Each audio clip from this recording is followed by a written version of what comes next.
আমি রাজনীতির পাশাপাশি আমি একজন ব্যবসায়ীও বটে, ব্যবসায়ী নেতাও আমাকে বলে। তাই আজকে একটি ব্যবসা প্রতিষ্ঠান উদ্বোধনে এসেছি, দোয়া মাহফিলে এসেছি আমার নেতার সাথে। আমি ব্যবসায়ী ভাইদের কাছে অনুরোধ করব, আপনারা বেশি বেশি বেচাকেনি করুন, বেশি বেশি মুনাফা অর্জন করুন। আপনাদের কাছে অনুরোধ থাকবে, অল্প বেচাকেনিতে বেশি মুনাফা নেবেন না, এটা আইনত দণ্ডনীয় এবং গুনারও কাজ বটে। তাই আমি বলবো, আজকে এই ব্যবসা প্রতিষ্ঠানটা আমার নেতা, একজন শিক্ষা অনুরাগী নেতা, উনি উদ্বোধন করে গেলেন। ওনার মানটা যেন এই বাজারে বজায় রাখেন, যে না, এই বাজারে আসলে আমরা ন্যায্য দামে আমরা বাজার করতে পারি।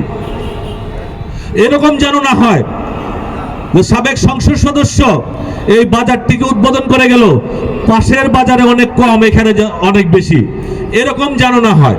তাই আমি আমার ব্যবসায়ী ভাইদের কাছে অনুরোধ করব, আমি একজন ব্যবসায়ী হিসেবে আপনারা বেশি বেশি বেচাকেনি করুন, মুনাফা অর্জন। এই প্রজন্মের অনেকেই আশরাফ ভাইয়ের যে অর্জন, এটা অনেকে আমরা জানি না, অনেকে জানেন না।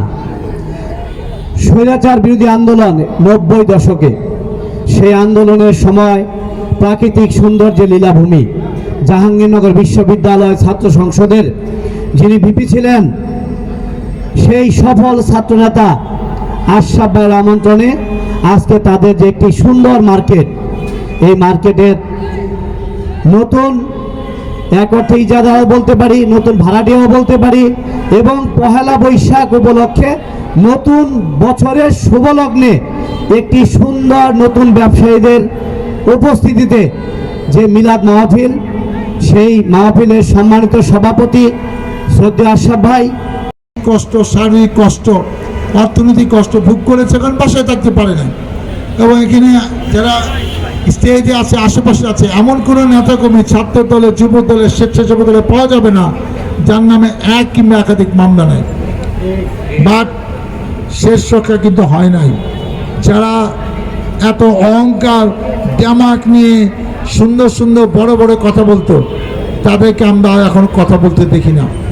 আজকে দেখেন, যে ছাত্ররা ডাক্তার হইতে পারতো, ইঞ্জিনিয়ার হইতে পারতো, সচিব হইতে পারতো, আমলা হইতে পারতো, শিক্ষক হইতে পারতো, সেই 1500 ছাত্রকে গুলি করে হত্যা করা হয়েছে।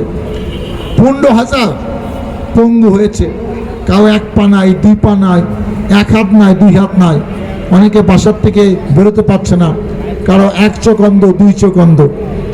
আজকে নতুনভাবে যে দেশ পেলাম, নতুন গণতন্ত্র পেলাম, এই গণতন্ত্র আগের সাথে পার্থক্য হলো, যারা জনগণকে গুরুত্ব দেয় নাই, জনগণের মূল্যায়ন করে নাই, মনে করছে জনগণ কিছু করতে পারে না, জনগণের ভোটেও দরকার নাই, আমরাই ক্ষমতায় থাকবো সারা জীবন, আমাদের ভোট আমরাই সিল মারবো, প্রশাসন মারবো, বারবার সিল মেরেও 2 বার 3 বার 4 বার শেষ রক্ষা কিন্তু হয় নাই।